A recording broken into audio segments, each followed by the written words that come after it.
so that we can conclude before 5:45. We can just wind up the seminar and everyone can go. Okay, inshallah. So we'll have this gentleman, please.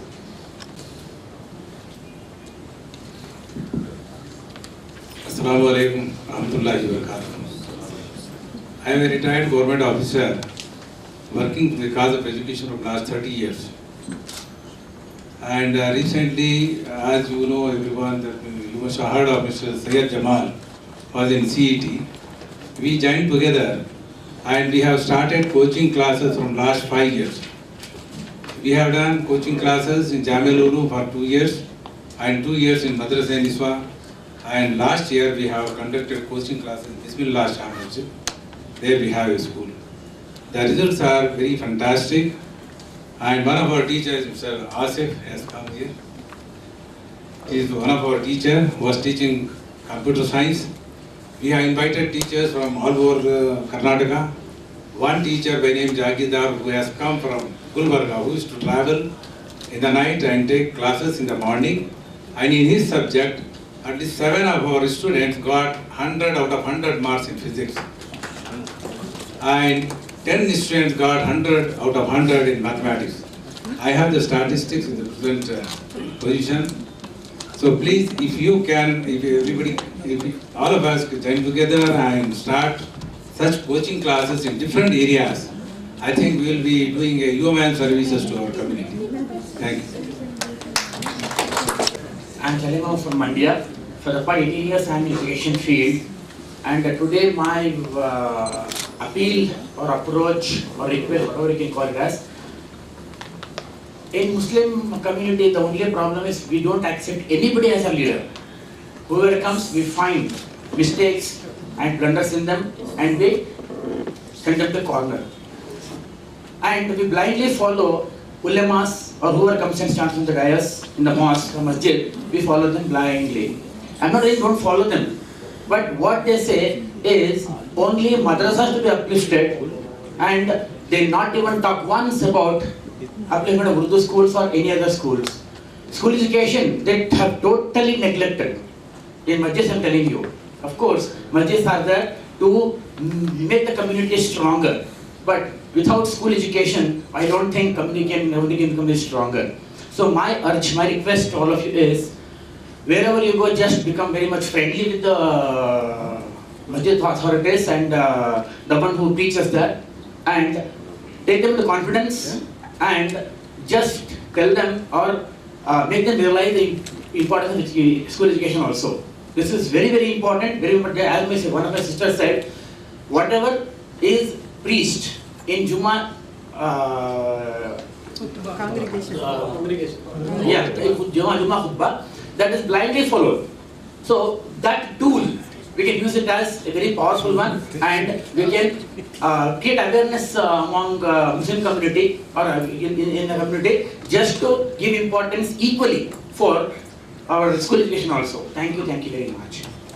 ये देखते हैं कि हमारे यहाँ तालीमी पस मंज़र बहुत ही उमदा रहा है, इसलिए कि हमारे यहाँ फ्री इंडिपेंडेंट इंडिया के सबसे पहले तालीमी वज़ीर जो है मौलाना अबुल कलाम आज़ाद रहेगी. कोई हिंदू नहीं रहा है, मुसलमान एक तालीमी दर्जे को इतने बड़े दर्जे उसको दिया गया है. तो इस तरह से हम ये देखते हैं कि उस वक्त हमारी क्या हालत थी जब ये काम हुआ था. तो इस तरह का तालीमी बैकग्राउंड रखकर आज हम किस लिए इस हालत पर पहुंच गए हैं कि हमें जो है दूसरी कम्युनिटीज़ इस निगाह से देख रही हैं कि हमारा तालीमी स्टैंडर्ड जो है, इतना लेवल जो है क्यों गिर गया है.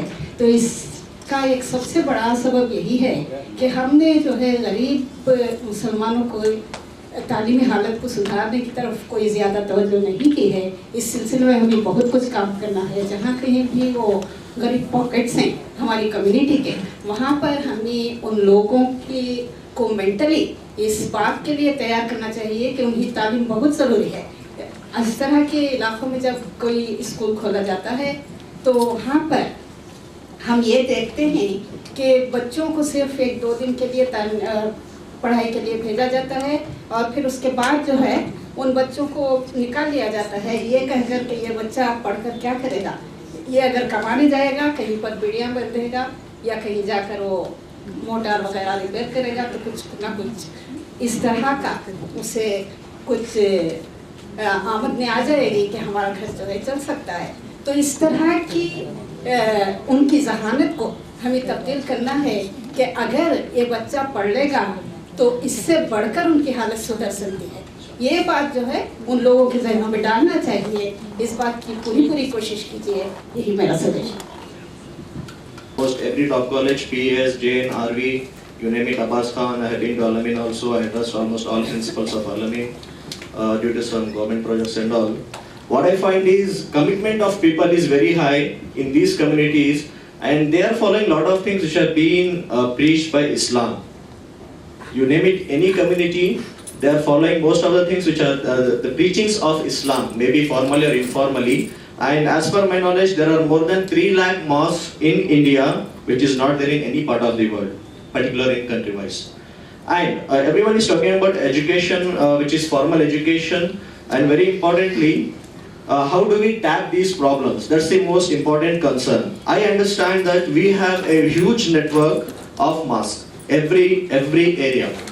Okay, and as my brothers and sisters here, I strongly agree for that these mosques can be used as centers of excellence to promote the formal education. You need not to start your office, you need not to pay rent, you can easily, it's most feasible, I understand. I don't know what is the vision or way of you people. If we have a network, and this is a really huge task. Formal education is not a very small, it has become a mafia, education has become a mafia. Most of the people who are from this industry understand this. And very importantly, right now we need to create the awareness, how long it will take. We are something which we are discussing unconsciously or consciously. We are planning to run a parallel government for education. That's the biggest problem it is. We need to understand this and have a proper planning and strategic planning what is required, and how do we connect to all these people under one umbrella and address these problems efficiently and effectively. That's a big question. We should have a strategic planning, a strategic forum for this. And ultimately, my vision here is we can really connect this the network of mass to implement the strategies what we are discussing here very effectively and efficiently. Thank you.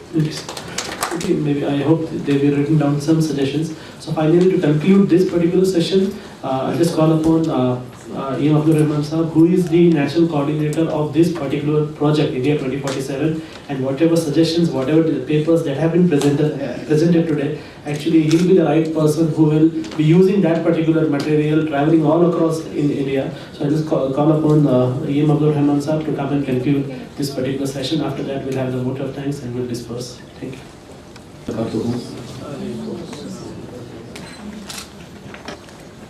Brother Ilyas Muhammad, who is the secretary of this project, was designated to conclude this seminar, but since he has put the burden once again on me, I would like to spare a few minutes more. Actually, we are not running short of time, we have already run out of time. Alhamdulillah, as a general observation regarding this seminar,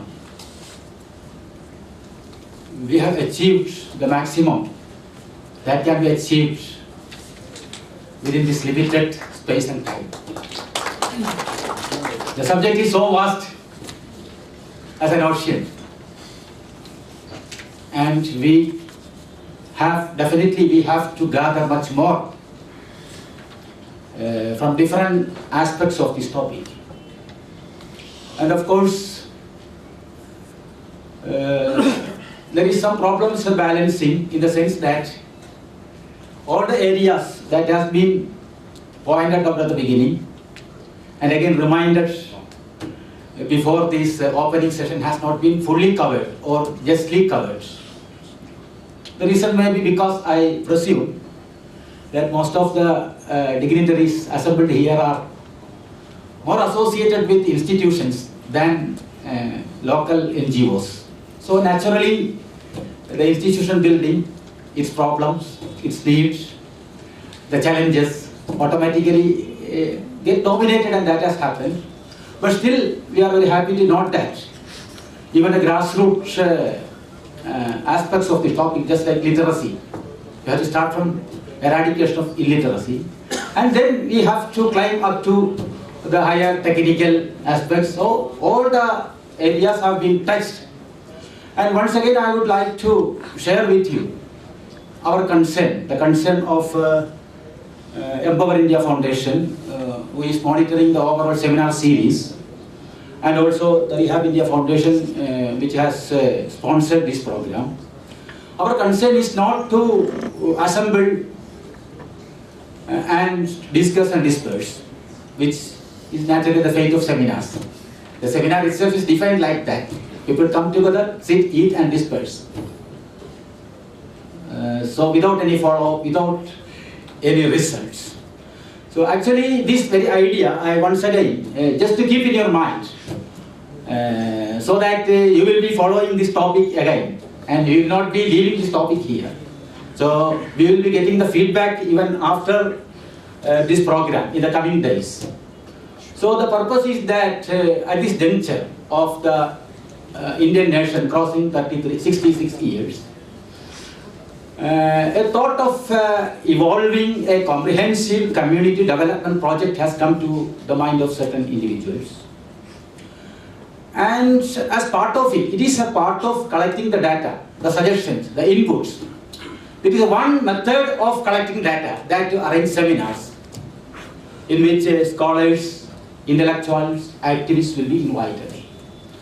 So, this second seminar and 4 or 5 seminars will also be conducted in different parts of India, so that we will get some regional inputs also.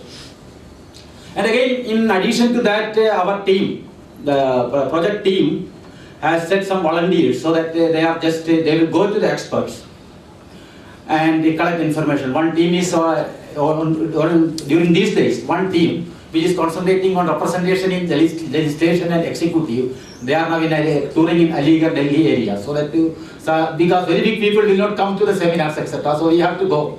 So we have to go to them. So that process is also going on. So as I told you, education forms only one part of it. So the economy part is there, then political power sharing part is there, representation of executive, judiciary part is there, media part is there, women empowerment part is there, and community reformation part is there, and HRD, human resource development part is there, which has to cover all these areas. So different working groups have been constituted, and these groups have started work, and our expectation is that within 3 months, these working groups will be submitting their group reports, and we may be able to, and again, we will be approaching the different community leaders, organizations, institutions, etc. So that it is out of pain and out of concern for the plight of this community, and out of our determination that at least the next generation should have a different life in this India, that we have just started a humble beginning, and on behalf of the organizers, of course the formal Thanksgiving will be followed, but before that, on behalf of being the coordinator of this seminar series, I would like to thank one and all for make it convenient to be here in spite of your tight schedules, and unfortunately we could not give enough time for all of you to express your opinion. That is why this in 100 wise means India 100 years. In 100 wise at outlook.in. So I request you, not now, today or tomorrow, in coming months, whenever you find that you have some information, you have some data, some suggestion, some action, something to be added to the action plan, not only education, any areas of human resource development, I request you to be free to email it to us, and we will be very thankful to you, and the community will record, at least in future, its obligation for the humble and simple task you have undertaken in this regard. With these words, I conclude. Wa akhiru da'wana alhamdulillahi rabbil alamin. Assalamu alaikum wa rahmatullahi wa barakatuh. See, I suggest central government and state government to induct one Muslim minister in the education field. We don't want the general election elected person. He is going to eat us. We want that the person should be unanimously elected from the person like Professor, just my speech, I don't know his name, Asaduddin. I like this person. should become the minister, education minister, so that they can help us in education field. Thank you. Assalamu alaikum. I don't have a question, but I have a suggestion. Congratulations, Rehab, for inviting us, and this is a wonderful gathering, in fact, with a very fruitful event. And my suggestion is, Chalo Madrasa, let's go to school, whatever these kind of, I feel to some extent this is on a, upper level. So to go down to the root level, ye satihi taur pe hai. So this has to be converted to a kind of a revolutionary one. So I suggest Rehab to have a council, booths, or you can tap the networking, get in touch with the local people. So whoever is there in terms of handling NGOs and trust. So counseling booths will help, and in the form of a revolutionary where we can all come forward and go door to door and find out how many kids are there, why they are not going to school, and you can educate them in terms of upliftment and importance of education. So this is my suggestion. In fact, I will also write it to you if required. Again, I just want to share my experience, given the fact that our community is absolutely poor, and also given the fact that we are not depending upon the government for any kind of benefits. I belong to a community, I belong to a family called Asadi. It's a very, very small family in the coastal belt. We are nearly 10 or 15 families. We are actually, our earlier generation were absolutely poor. We came from a very, very backward, very poor background. But because of the support given by our parents, particularly our mothers, we were able to achieve. My brothers, my cousins, they spread across the world with the doctors, engineers, and everything. What we have done is that we planned that we need to give back to the society, and we did not wait for the government. Neither we depend on the government. Rather, 13 of us were spread across the country, world. We came together. We pooled the money.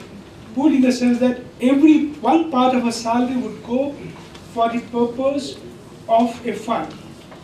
This we call it as a Shiva Privilege Fund. Shiva Privilege is that, Shiva is a place where I came from, privileging a community. So we all, pool the money, and we not only distribute, we definitely go down. I went down to my hometown, my village. I saw to it that a couple of my relatives are enrolled into the colleges. They have been studying in the colleges, like somebody has done the engineering, somebody has done the MCA, BBM, and others. We pay nearly 23 people. What I'm suggesting is that suppose if we make these kind of small groups, belong to your family, 10 or 15 people, spending one part of your salary, spend 100 rupees per month, or 1,000 rupees, whole year 5,000 rupees. Probably we can develop the community as such. Today I'm proud to say that a couple of my relatives, when people who are from very poor backgrounds, they are literally gone into the higher education. Probably this experiment that we have done it without the help of the government. Neither we claim that we are NGOs. It is a self-defined, established practice that we have been continuing. I think it's small, but it will completely change. Thank you. जी मेरा नाम वहीदा है और मैं मदरसे रिजवान के नाम से तकरीबन 16 ईयर्स से मदरसा चला रही हूँ। रेसिडेंशियल मदरसा है। एक्चुअली ऐसे बच्चों के लिए मैं मदरसा चला रही हूँ जो बच्चे बिल्कुल भी स्कूल नहीं पढ़ सकते और अपने ख़ानदान के माँ बाप के इंतकाल के बाद अपने ख़ानदान के हवाले जो बच्चे हो जाते हैं तो उन लोगों ऐसे बच्चों को हमारे हवाले करते हैं। तो लेकिन इसमें तकरीबन अभी 2 साल से जो है, अभी 16 साल से जब मैं मदरसा चलाई तो हमारे मदरसे में हर साल समर कैंप का वो होता था। तो समर कैंप के बच्चे जब स्कूल से कॉलेजेस से आते थे, 40 डेज का कोर्स हमारे मदरसे में करते हैं, तो मैं 2 बच्चों का डिफरेंस कई सालों से मैं देखते आई। जो बच्चे स्कूल पढ़कर आकर मदरसा पढ़ते हैं ان کے اندر کیا تبدیلی ہے, کیا ان کے اندر چینجز ہے, اور جو بچے ٹوٹلی بچپن سے مدرسے ہی میں پڑھ رہے ہیں تو ان کے اندر کیا ہے. مطلب ایک بچی کل کے دن میں کسی کی ماں بنی, کسی کی بیوی بنی, کسی کی بہن, بہت سارے ایک عورت کے اوپر بہت سارے حالتیں آتی ہیں. تو اس کے اوپر مد نظر رکھتے ہوئے جو ہے ابھی 2 سال سے میں اپنے ہی مدرسے میں الحمدللہ اسکول MHN اسلامک اسکول کے نام سے میں اسکول شروع کری, جس میں ہمارے مدرسے کے سارے بچوں کو انگلش, کنڈا اور میتھس اور کمپیوٹر اور ٹائلرنگ ہے. الحمدللہ وہ تو کئی سال سے چلتا تھا, لیکن 2 سال سے جو ہے ابھی میں چھوٹے چھوٹے یتیم غریب بچوں کے واسطے میں ایک اسکول کھولی, اور جس سے ہم لوگ کو گورنمنٹ سے پرمیشن ملنا بہت ڈیفیکلٹ ہوا. اپوزٹ پرسنس ہم نے بہت ہی تکلیف دی ہے, لیکن اللہ تعالیٰ کا شکر ہے معصوم یتیم بچوں کی دعاؤں سے اللہ تعالیٰ نے ہم سب کو جو ہے گورنمنٹ آف کرناٹکا کا پرمیشن ملا الحمدللہ. لیکن اب ایک بات مجھے جان کے بہت خوشی ہوئی کہ چلو مدرسہ, چلاؤ اسکول کے بارے میں, کہ ہمارے مسلمس بھائی بہن اتنا ساتھ دے رہے ہیں. ایجوکیشن کے بارے میں مجھے بہت خوشی ہو رہی ہے, لیکن ہم لوگوں کا یہ Okay, hereby we have reached the final phase of the seminar. So before I conclude, I would like to thank all of you and especially the paper presenters, Miss Nazneen Begum, Miss Aisha Nasreen, Miss Amber Khurram, Professor Parveen Nishad, and Mr. Professor Muzaffar Asadi, and I also have Miss Ishrat Nishad, and I would also like to thank Professor Shabir Mustafa sir, and our and last but not the least, Mr. Abdul Wahid Said for coming here, giving out their time and making this program successful. And also I would like to thank each and everyone who are equally responsible for making this seminar successful. I pray to Allah subhanahu wa ta'ala to make this seminar and achieve our goal well before 2047. Thank you. Jazakallahu khairan.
Thank you.